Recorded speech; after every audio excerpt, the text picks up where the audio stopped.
Avant de démarrer, je voulais encore une fois répéter que il y a un appel à participation pour le prochain podcast qui a pour thème les colocataires. Je répète encore une fois le principe, mais c'est que vous vous enregistrez pendant 10 minutes avec votre téléphone portable par exemple. Il n'y a pas de problème, ça suffit amplement. Et vous, du coup, parlez en fait de votre expérience avec les colocataires. Voilà, donc c'est vraiment 10 minutes à vous, vous pouvez vraiment parler de ce que vous voulez, à partir du principe bien sûr que ça soit en rapport avec les colocataires un minimum, mais voilà, vous inquiétez pas, vous êtes absolument libre de choisir ce que vous voulez dire. Une fois que vous avez votre enregistrement, vous n'avez plus qu'à l'envoyer à l'adresse email contact@encommunpodcast.fr. Voilà, j'attends vos participations avec impatience. Ok, je pense que cette vidéo va être très longue, donc n'hésitez pas à vous mettre à l'aise. Voilà, ou alors à m'écouter façon podcast.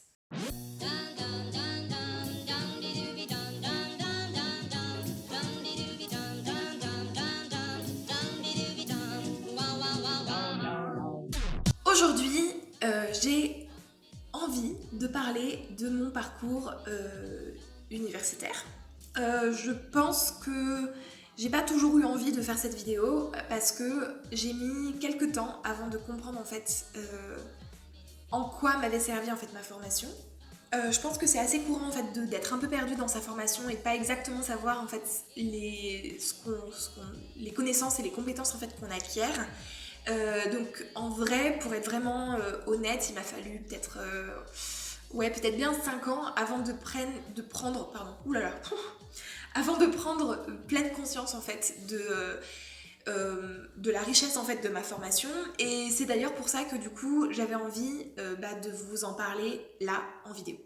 Au cas où vous ne le sauriez pas, du coup j'ai fait une école d'ingénieur. L'école d'ingénieur, c'est l'école du réseau Polytech. Donc le réseau Polytech, c'est un réseau d'écoles d'ingénieurs. Donc en gros, il y a plusieurs écoles du même réseau. Et le principe, c'est que vous intégrez après le bac une prépa intégrée. Vous pouvez aussi partir sur un master, un DUT, une prépa classique. Peu importe, mais il y a déjà en place les prépas intégrées, c'est ce que j'ai fait moi. Et à la fin de la prépa intégrée, vous avez de nouveau un classement pour choisir en fait votre cycle ingénieur. Donc il y a plusieurs domaines d'ailleurs sur le réseau Polytech, le panel est assez étendu. Vous pouvez aller, par exemple, moi je suis allée en hydraulique, mais il y a aussi des formations en maths, en informatique, en biologie, en biomédical, en génie civil. Bref, vraiment le catalogue est très étendu et du coup c'est assez pratique. Et alors le concept de la prépa intégrée, pour ceux qui du coup ne sauraient pas en fait ce que c'est que déjà d'une, vous faites déjà partie du réseau Polytech, donc c'est-à-dire que vous savez que si vous validez votre prépa, parce qu'il faut quand même valider, vous avez une place pour sûr dans une des écoles et dans une des spécialités. Alors pas forcément celle de votre choix parce que c'est encore un classement à l'échelle nationale, enfin en tout cas du réseau, mais vous êtes sûr en fait d'avoir une place dans une école d'ingénieur, vous êtes assuré en fait d'avoir votre diplôme d'ingénieur, encore sous réserve évidemment de valider. Et au niveau du programme, je ne vais pas trop m'attarder en fait sur le programme de prépa intégrée parce que c'est sensiblement le programme des prépas classiques maths physique. C'est un enseignement qui est très général, mais à la fois quand même assez pointu. Moi personnellement, je faisais déjà partie, j'étais en parallèle avec la fac de maths et de physique. Et donc ça va être des enseignements sur des maths, sur de la physique optique, physique thermodynamique. Je sais pas si ça a trop de sens en fait de lister absolument tous les modules que j'ai pu faire. Voilà. Et vous avez, il y a déjà un système de spécialisation selon ce que vous voulez faire. Par exemple, moi je savais que potentiellement j'allais me tourner vers l'hydraulique. Du coup, j'ai pris des cours d'hydraulique. Voilà, tout simplement. Tout simplement déjà dans la prépa intégrée. Et ensuite, vous intégrez le cycle ingénieur. Et là, par contre, vous êtes vraiment dans votre domaine et vous allez recevoir du coup un enseignement spécialisé pour devenir ingénieur dans tel ou tel domaine. Donc, dans mon cas, hydraulique. Dans cette formation-là, pareil, je pense pas que ça ait énormément de sens de vraiment lister tous les modules, mais ce qui me semble intéressant quand même à dire, et notamment pour les futurs étudiants, étudiantes, notamment ingénieurs, ou même à la fac d'ailleurs, c'est que dans ma formation, il y avait évidemment des enseignements assez poussés en maths, physique, physique hydraulique, physique thermodynamique. Donc il y avait des enseignements théoriques poussés, mais il y avait aussi un enseignement, cette fois plus pratique, sur l'informatique. C'est-à-dire que ma formation, elle nous formait d'une part à l'hydrologie, à l'hydraulique, à l'ingénierie hydraulique, mais en plus, elle donnait des compétences en informatique et modélisation. Là où je mets le point, c'est que c'est quelque chose que je conseille absolument si vous êtes étudiant, étudiante, que ça soit en fac, en école d'ingénieur ou même en IUT ou peu importe, et que vous avez accès à des cours d'informatique, que ça soit programmation ou modélisation, prenez-les. Prenez-les, c'est vraiment quelque chose qui va vous permettre de vous vendre sur le marché du travail de façon très efficace. On est encore dans une période où on a, alors bien sûr il y a des études en informatique où du coup les personnes vont recevoir des compétences pour être programmeur web, s'occuper des serveurs internes, etc. Ça c'est une chose, mais l'enseignement de programmation et modélisation, donc du coup appliqué, moi je l'appelle un peu comme ça, c'est-à-dire que vous allez utiliser en fait la programmation et la modélisation comme un outil pour l'appliquer en fait à vos compétences physiques que vous avez appris du coup en ingénieur. Ça c'est quelque chose qui je pense est spécifique, mais qui est extrêmement recherché en fait dans que ce soit les instituts mais aussi les entreprises. J'ai mis longtemps avant de comprendre exactement c'est quoi le but d'une école d'ingénieur. En fait, alors je pense qu'en France, on a intégré ce que c'est qu'une école d'ingénieur et à quoi elle sert, mais c'est vrai qu'une fois qu'on arrive à l'étranger et qu'on te demande t'as fait quoi comme études, quand j'ai pas envie de rentrer dans les détails, je dis que j'ai un master en hydraulique, mais en fait, quand je rentre dans les détails, je me retrouve un peu coincée parce que par exemple en Allemagne, il n'y a pas d'école d'ingénieurs, il y a des ingénieurs, mais en fait ces ingénieurs-là, ils sont techniciens. En fait, on appelle ingénieur en fait un technicien. Et du coup, si je dis que je suis ingénieur, ben en fait entre guillemets, ça décote en fait mon diplôme, alors que le diplôme d'ingénieur en France, souvent je le dis, mais si vous voulez, c'est un master, mais plus, parce que c'est pas juste l'université avec le bagage académique, il y a le côté pratique et opérationnel à la sortie, quoi. Ça, c'est quelque chose que j'ai pu remarquer ensuite dans mon travail, que j'ai pu vraiment constater que je suis opérationnelle. J'ai été opérationnelle très rapidement, alors que quand je fais la comparaison avec d'autres collègues par exemple qui sortent d'école et notamment de master et d'université, en plus en sachant que les universités en Allemagne sont vraiment très académiques, je me rends compte en fait que les gens ne sont pas opérationnels. Et quand je parle d'opérationnel, c'est faire des choses techniques maintenant, genre tout de suite, sans avoir besoin de formation, plus quand même au niveau tout ce qui est communication, travail d'équipe, etc.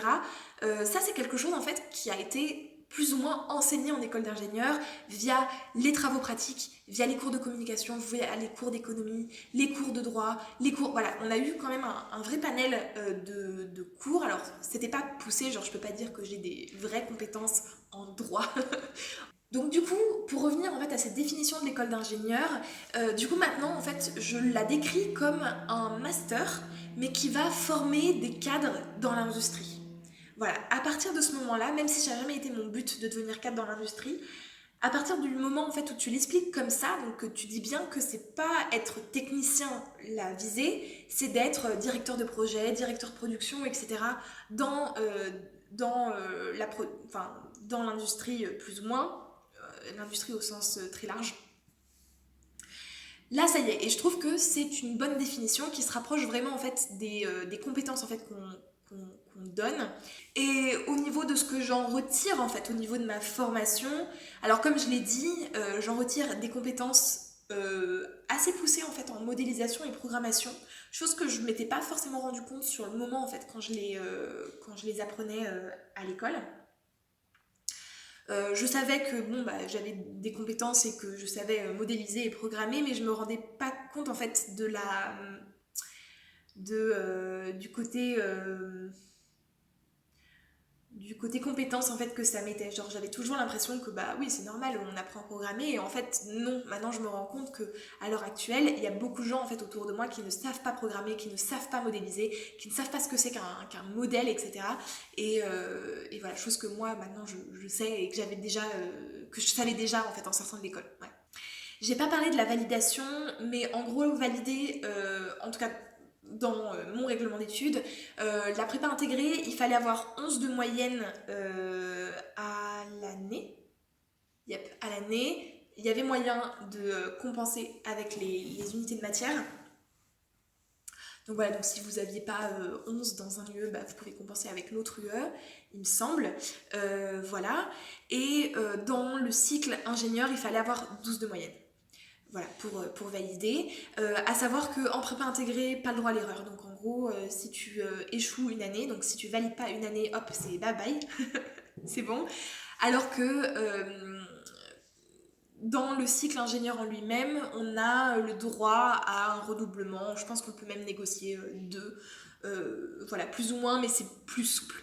Au niveau de... On m'a posé des questions par rapport à l'organisation de travail, l'assiduité, l'organisation, le stress, la réorientation, etc.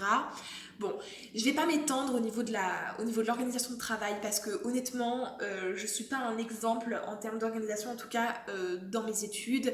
J'ai déjà fait, j'essaierai de vous la mettre dans le i si je la retrouve, mais j'ai fait une vidéo où je dis en fait aux étudiants, j'encourage les étudiants à sécher, faire plutôt des choix stratégiques. Euh, surtout en prépa, un peu moins en école d'ingé, enfin dans le cycle ingénieur, mais en prépa j'étais beaucoup sur la stratégie, c'est-à-dire qu'un UE que j'avais déjà validé, genre je savais que quelle que soit ma note au prochain contrôle, je validais, je ne perdais pas de temps en fait à réviser, je révisais d'autres choses. Alors c'est dangereux, clairement. Il faut être sûr de soi, il faut être sûr de ses calculs aussi, évidemment. Bon, après, on imagine bien que étudiante en prépa intégrée, maths physique, généralement les calculs sont justes, mais voilà, il faut quand même être sûr de soi, il faut aussi assumer hein, de rendre plus ou moins feuille blanche, ce qui m'est déjà arrivé. Voilà, je pense pas que ça soit quelque chose, enfin je le conseille pas, je le dis en toute transparence, voilà, c'est ce que j'ai fait. Mais je ne le conseille pas non plus parce que c'est pas quelque chose qui... En fait, ce qu'il faut comprendre, en fait c'est toujours ce que j'ai dit, et je le dis déjà dans la vidéo où je le dis en fait, je parle de la stratégie au niveau des cours et de l'assiduité, c'est qu'il faut assumer toute conséquence qu'il y a derrière. C'est-à-dire que ça sert à rien de juste dire oh là là le prof il me sac trop nanana, si en fait vous êtes jamais vous êtes jamais montré à son TD et qu'en fait il vous a jamais vu et que vous débarquez au contrôle, que vous avez une mauvaise note et qu'en plus vous l'accusez en fait de vous avoir saqué au contrôle. Voilà, moi personnellement j'ai jamais fait ça et j'ai dû passer 3 fois en rattrapage et voilà, et je les ai faits et voilà, j'ai validé derrière et c'est tout. Voilà, on fait et c'est bon, on se plaint pas, on fait ce qu'on a à faire. C'est aussi un peu c'est à double tranchant, c'est-à-dire que si vous montrez pas en fait votre intérêt sur un cours pour une matière à un prof, bah il vous le rend pas quoi. Voilà, et c'est normal et les profs sont humains et en fait ils ont aussi toute leur complexité et en fait il faut l'accepter et voilà, c'est tout. Je vais pas aller plus loin sur l'organisation de travail parce que vraiment j'étais pas quelqu'un de très organisé et j'ai toujours tout fait à l'arrache et j'ai toujours tout fait pour avoir le minimum qui était donc en gros j'avais 11 et 12 de moyenne, point. Voilà, je suis toujours passée à ras le cul et à ras du cul, à ras les fesses. C'est très vulgaire ce que je viens de dire, mon dieu. Bref, je suis toujours passée au minimum. Voilà, on m'a toujours dit ah, quand tu seras dans le monde professionnel, nanana. Bon, ça c'est le bullshit, les gars, par contre. Voilà, ça ce que je peux vous dire, par contre, c'est que vous pouvez être à ras les pâquerettes. Voilà, ras les pâquerettes, c'est un peu moins vulgaire que ras les fesses ou ras du cul. Vous pouvez être à ras les pâquerettes pendant toute votre scolarité et être dans le monde professionnel et faire des burn-out. Pas de problème, vraiment, tout est ok. Donc vraiment, juste écoutez pas ça, mais juste si vous êtes un peu en mode stratégie, assumez toutes les conséquences qu'il y a derrière et assumez les conséquences en fait de vos propres erreurs et de vos propres stratégies. Voilà. Au niveau du stress et au niveau du vécu, honnêtement ça dépend. Ma prépa, je l'ai très bien vécue. Ça a été vraiment une période de ma vie que j'ai beaucoup appréciée, mais je vais y revenir aussi parce que c'est aussi dû à l'ambiance d'école. Par contre, le cycle ingénieur, c'est quelque chose que j'ai un peu moins, enfin, j'ai plus mal vécu. Aussi, bon, toujours en relation avec l'ambiance, mais ça a été plus dur pour moi en fait de m'intéresser aux cours, de m'intéresser à ce qui m'était donné. Et c'est quelque chose que maintenant je regrette un petit peu parce que en fait, je me dis, tous ces heures de cours qui en fait que j'ai passé à pas écouter, à juste prendre des notes, et encore parfois je prenais pas de notes. Putain, j'étais en cours, je prenais pas de notes, bref, n'importe quoi. Surtout quand, bon, maintenant j'ai changé de domaine, donc j'ai moins cette envie-là, mais je me souviens que quand je bossais donc dans mon ancien boulot, dans le Baden-Württemberg, c'était un boulot d'hydrologue, enfin d'ingénieur hydrologue junior. Et en fait, j'avais des choses en fait que je devais revoir parce que j'avais plus les équations en tête. Et en fait, je me disais, mon Dieu, mais tout ça, je l'ai vu à l'école et c'est intéressant. Et en fait, j'ai juste pas profité en fait de ces heures plus ou moins gratuites qui m'étaient données. Et je parle pas d'un point de vue, oh mon Dieu. Mon Dieu, je séchais, enfin je remets pas en cause mes stratégies, je remets juste en cause en fait mon manque d'intérêt. Voilà, je me disais, mon Dieu, j'ai pas réussi à m'intéresser alors que maintenant je suis intéressée et en fait j'aimerais bien revenir en fait dans ces cours et prendre en fait le savoir parce que maintenant je suis prête à le recevoir. Voilà, c'était un peu mon état d'esprit sur le moment. Au niveau du stress, je crois que ça remonte à trop loin pour que vraiment je sois sincère enfin que je sois vraiment véridique en fait au niveau du stress. Je pense que j'ai eu des périodes de grand stress, des périodes où potentiellement je pensais que j'allais peut-être pas y arriver. C'est possible.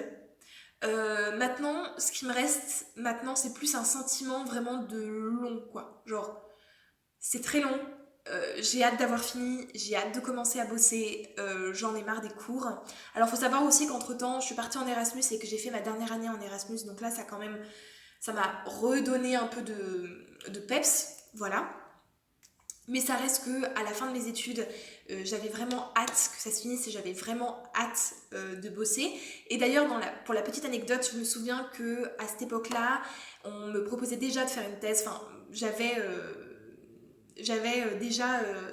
réfléchi en fait à l'idée de faire une thèse, mais en fait c'était hors de question pour moi. Genre j'en avais marre, je voulais juste maintenant bosser. Je ne pouvais plus étudier, je ne pouvais plus me poser en fait et apprendre de nouvelles choses. J'avais vraiment juste envie de commencer à bosser et du coup je suis revenue plus tard en fait sur la thèse. Voilà. Et ça c'est quelque chose que je conseille en règle générale, c'est de faire un break entre le master et la thèse, d'aller bosser, d'évaluer vos compétences pro et en fait de revenir ensuite en thèse où vous aurez déjà un savoir-faire entreprise qui est, je pense... le troisième point qu'on aborde, c'est l'ambiance de l'école et les amis en école d'ingé. Alors, l'ambiance dans les écoles d'ingénieurs, c'est quelque chose d'assez particulier. C'est quelque chose d'une part de très masculin. C'est pas quelque chose...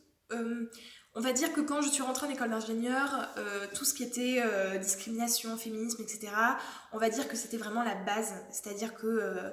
ouais, par exemple, je relayais sur Facebook des agressions contre des femmes et je trouvais ça déjà relou en fait qu'on me dise t'es bonne dans la rue, quoi. Voilà. Mais ça se limite à ça au niveau intellectuel par rapport au féminisme et je parle même pas du reste. Donc en vrai, je pense que ça a été plus facile dans ce sens.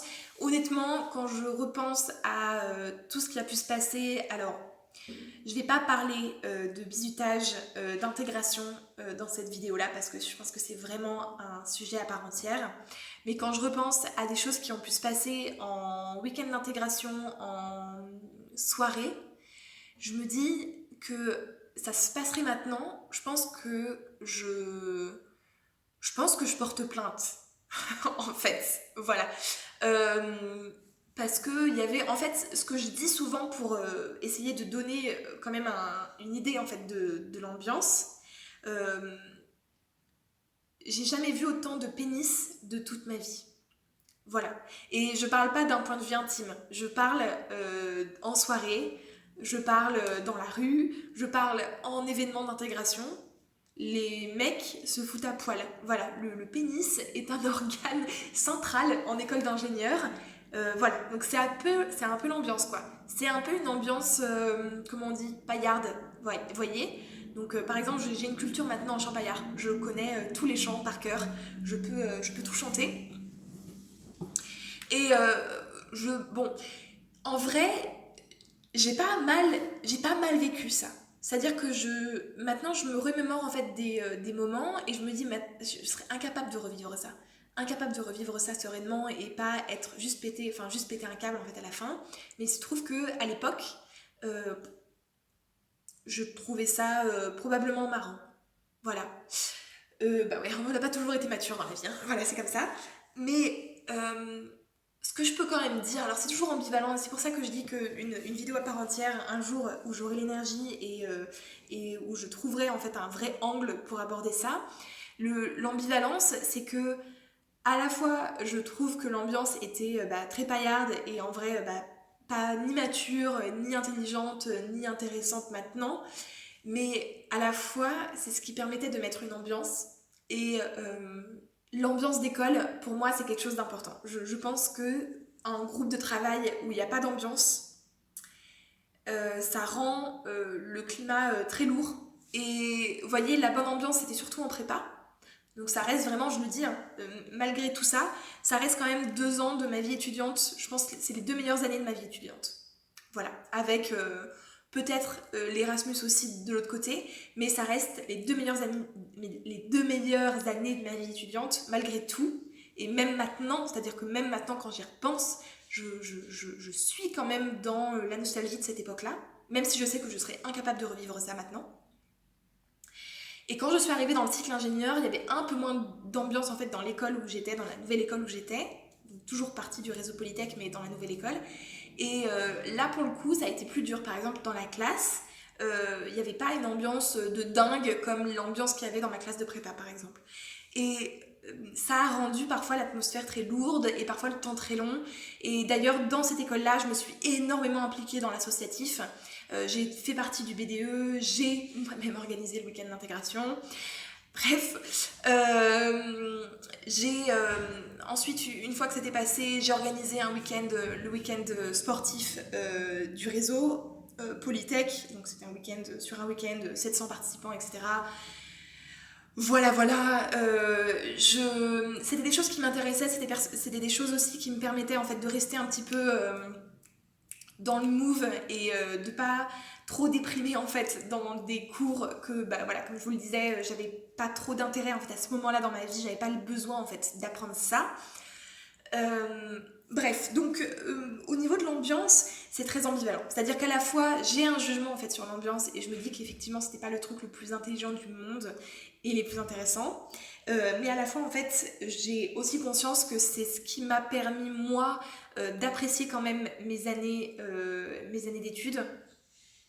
Donc voilà, vous voyez, c'est un peu compliqué et je pense que c'est aussi pour ça que j'ai du mal en fait à faire une vidéo en fait sur l'intégration, les week-ends d'intégration, le bizutage en école d'ingénieur.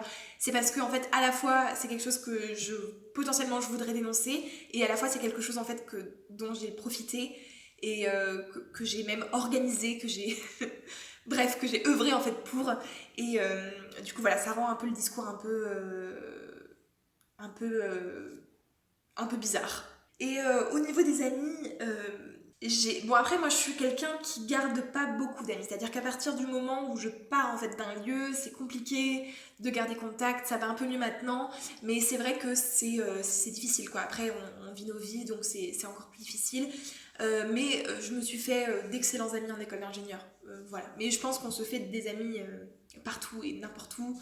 En études, mais au niveau de l'école, en tout cas au niveau de l'ambiance entre les personnes dans la classe, etc., j'ai pas vécu de compétition à donf, etc. C'est plutôt au niveau en prépa, par exemple, en prépa, je me souviens de la deuxième année où là vraiment l'ambiance et la cohésion en fait dans la classe était vraiment énorme. On faisait des sessions révision à la BU tous ensemble, avec vraiment une mise en commun des compétences de chacun, chacune. On avait tous bien compris que en fait c'était autant, ça avait autant de valeur d'écouter les explications de quelqu'un que de les donner. Donc bref, c'était vraiment top et j'en garde un très bon souvenir en termes de solidarité entre les étudiants, c'était vraiment top. Le quatrième point, c'était comment on passe du coup de l'école d'ingénieur de la vie pro et ensuite chercheur, comment et pourquoi. Donc ça j'en ai un petit peu parlé. Honnêtement, le passage de l'école d'ingénieur à la vie pro, il est, je pense, très favorisé. J'insiste, c'est vraiment des écoles qui vont nous donner des compétences à la sortie. Même si, bien sûr, ça reste des compétences étudiantes, c'est-à-dire que bien sûr, vous devez continuer une formation, évidemment. Mais si vous voulez, à la sortie de l'école, j'avais déjà touché des instruments de mesure, je savais me servir d'un logiciel de modélisation, je savais ce que c'était que la modélisation, je savais programmer, on était compétents. Il y a des choses qu'on peut mettre dans un CV. On peut justifier en fait de nos compétences à la sortie de l'école parce qu'on a déjà en fait des travaux pratiques et c'est pas juste un TP de 2 heures le mercredi matin, c'est des travaux pratiques sur plusieurs jours, par exemple j'avais fait un projet d'études de 2 semaines complètes où on avait dû du coup faire de la modélisation en équipe. On était un groupe de 8 pendant 2 semaines et on avait en fait un exercice de modélisation et de répondre en fait à une problématique donnée avec un site web à la fin à tenir, etc. Donc si vous voulez, ce genre de truc, c'est des choses que vous pouvez mettre en fait dans un CV. C'est-à-dire que ça, voilà, je suis compétente. Pendant 2 semaines, j'ai bossé là-dessus, en équipe, donc ça correspond absolument à ce qu'on fait dans le monde professionnel. Et après, bon, évidemment, ça demande de pouvoir le retranscrire en CV et en lettre de motivation. Et ensuite, au niveau du chercheur, donc pareil, j'en ai un peu parlé, c'est-à-dire qu'il a fallu en fait que je me confronte en fait à mes compétences et et aux limites. Alors, c'est pas forcément mes limites personnelles, c'est plus les limites personnelles de connaissances collectives. À partir du moment où tu commences à bosser, tu te rends compte en fait des lacunes qu'il y a. Et du coup, tu te dis, oh mon dieu, moi j'aimerais trop avoir du temps pour étudier ça et peut-être pour voir si on pourrait faire ça. Et bon, ça c'est peut-être personnel. Peut-être qu'il n'y a pas tout le monde qui pense ça, mais moi c'était un peu mon cheminement de pensée.